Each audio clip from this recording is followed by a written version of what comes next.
Hello and welcome to our home here in Brittany in northwest France and our channel Frugal Queen in France, where we share all things thrifty, all things frugal and our money saving and budgeting life here in Brittany. Let's take a look at what we are going to have a midweek money chat about this week.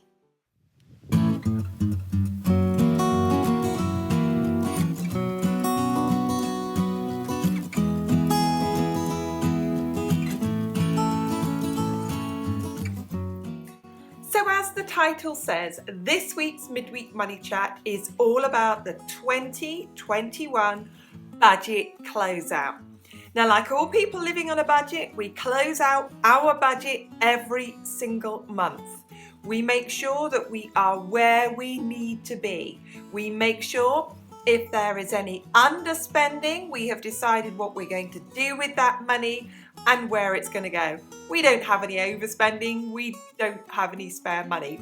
Anyway, so that's what we're going to do today. We're going to look at our 2021 budget. We're going to evaluate it. We're going to look at what we did well within our budget. And we're also going to look at what we didn't do so well and what we can improve on with our budgeting next year.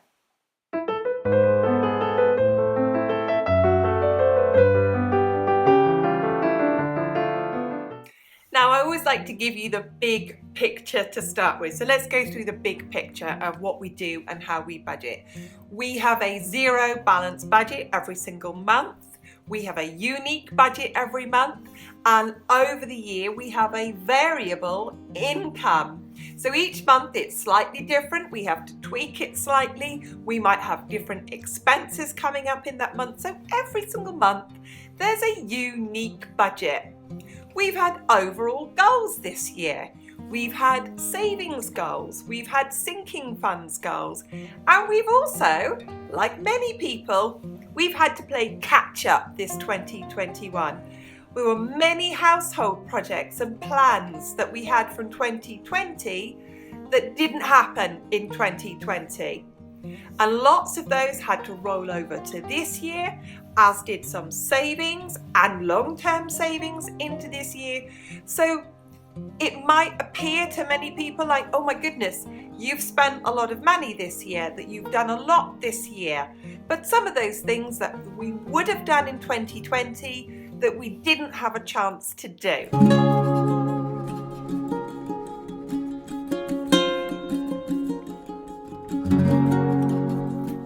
Influence in any of our budgets, of course, has to be income, and ours changed over the year. And I have to sort of tell you a little income story over the year. At the end of 2020, I became 55 years old, so took my teacher's pension, and that became part of our monthly income. For part of the year, I was still working, but my work reduced down to being part-time. So I was an online teacher of English, and that work fizzled out through no fault of my own, may I add, in August of this year, and we diversified and we changed the direction of our working lives. So our income was one thing, it then changed, and it has totally changed again.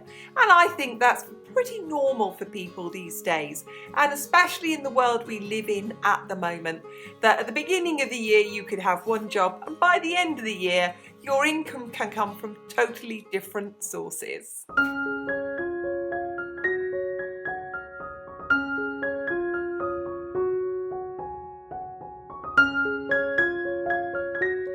Let's take a look at what went well. Let's go through the start of the year. January, February and March for us were no spend months. So they were really quite easy to budget for. And then when we moved into April, something that we really got to do much better was split our savings. Now, we used to just have one figure on our budget that just said savings. We've now, by the end of the year, split that into 4 figures, 3 sinking funds and a long-term savings amount. So I think that was the first thing that we did. We evaluated by April, which I think is a really good turnaround within 4 months. We split our savings into different savings pots, and we certainly got better at naming them and aiming them into where they needed to go. So that was the first thing I can say what went well. Every single month we made savings, and by April we were really dividing those savings pots into where that money was going to go.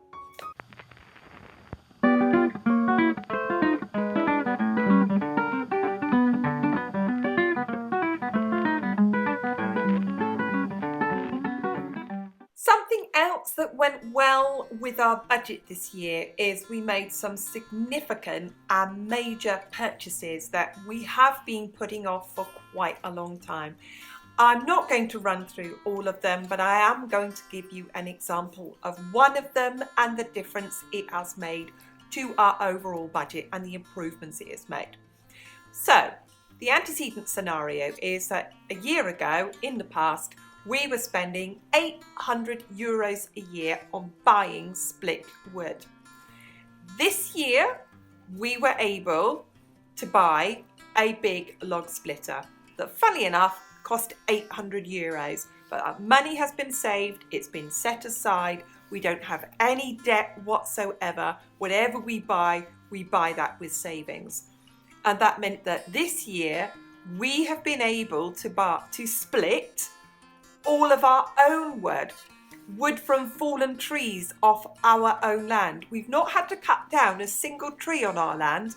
All we've ever had to do is cut up the trees that have fallen down. So there's an example of how our budgeting really has turned things around and really is going to make a difference.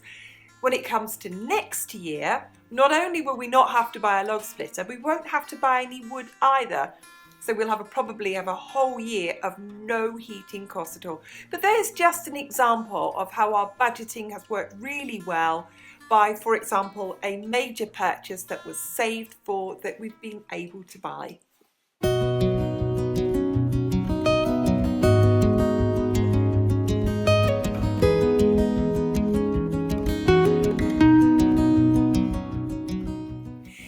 Now, a decision that we took this year, and we didn't take it lightly, and we really did think long and hard about it, is that we decided, because we could, and we never know what the future is going to hold, we decided to roll over our short-term savings from last year to this year's budget, which has meant there are things that we've done this year that we should have done last year that we have been able to do this year. So, for example, last year we couldn't travel back to the UK to visit family. This year we could. Last year we couldn't get work done on our property because we couldn't have people onto our property. We have done it this year. So I think that is something we felt was pertinent to us. It could have been easy to say we're going to put that medium-term savings into our long-term savings, but I think many of us will recognise this, that there is a sense of if you can get it done, you probably ought to get it done, because we don't know what the future holds for any of us, work-wise, incomes-wise, or savings-wise. So we made those decisions that we felt were right for us. They may not be right for everybody, but as we always say, we always speak from personal experience. So we rolled over our savings from last year. We spent what we needed to do this year. We got some things done.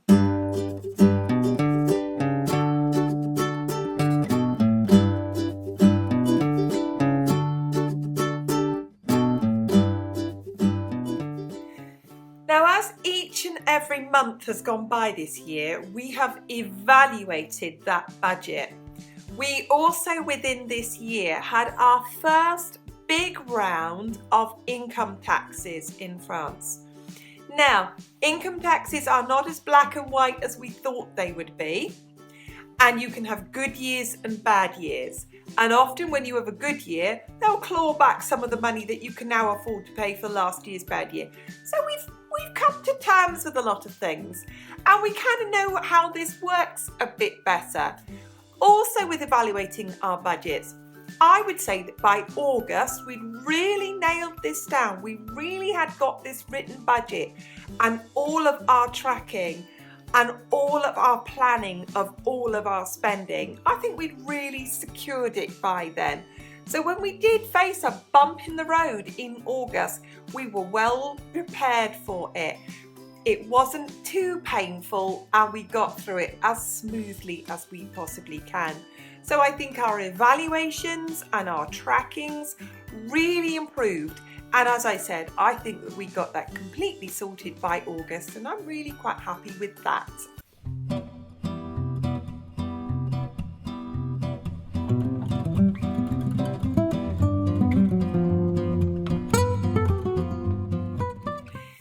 The fifth and final part of what we felt went well with our budget this year, and also really the most important thing, is we stuck to our budget. What we decided was going to go in long-term savings went in long-term savings. What we allocated to go into our sinking funds went into our sinking funds. What we allocated for food, for clothing, for trips, for birthdays, for Christmas, that was the amount we spent. And we tracked it. We kept every receipt. So we did really, really well on that. So we're really happy with that. Now, let's take a look at the things that we could have done better.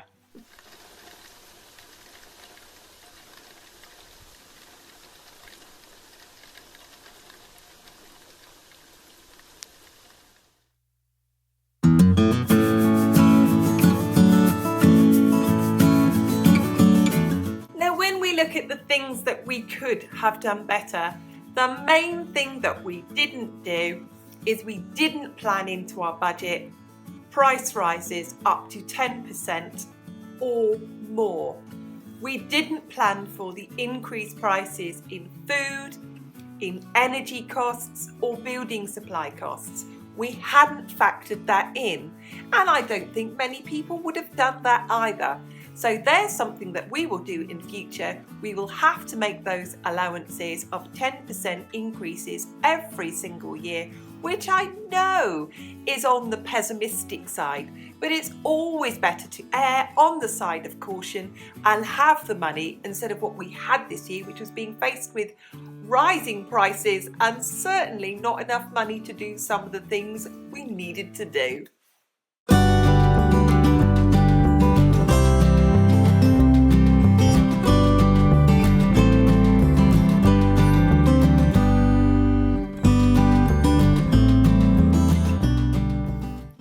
We talk about budgets or thrifty living or frugal living, we are not just talking about numbers.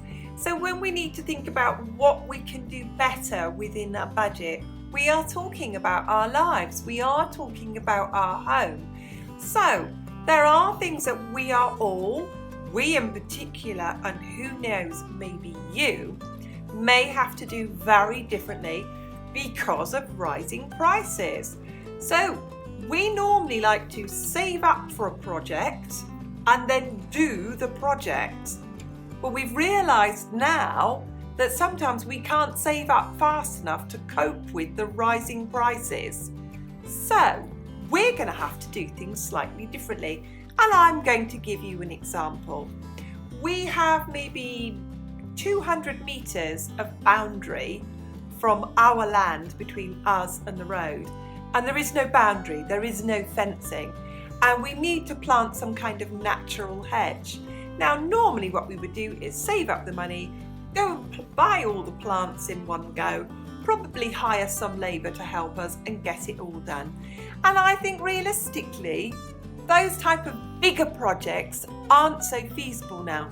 So something we are going to have to do with our budget a lot more is compromise and break down these projects, break down these plans into much smaller, affordable chunks. So whereas once upon a time we might want to do a whole room and renovate that room and get that work done, now we're just going to have to think of little bits like we'll just buy the door, we'll just buy the curtain, or in the example of our garden, we'll just buy 5 plants and put those in to start the hedge. So there's another thing we're going to have to do differently with our budget. There's going to be a lot of compromises, and there's got to be a lot more small budget gains.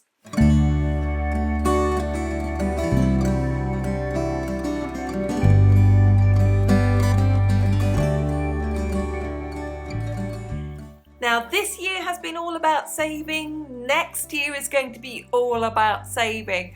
But something I think from our evaluations of things that we need to do differently is to set up smaller sinking funds with a shorter timeline and actually get some smaller projects done. Now you might be thinking of what would that look like in everyday life. So an example would be saving up for a pair of glasses and buying a pair of glasses. Saving up for some dental work, having it done. Saving up for some building materials and buying them. So those are the examples of how we need to make tweaks to our budget, and in particular tweaks to our smaller sinking funds next year.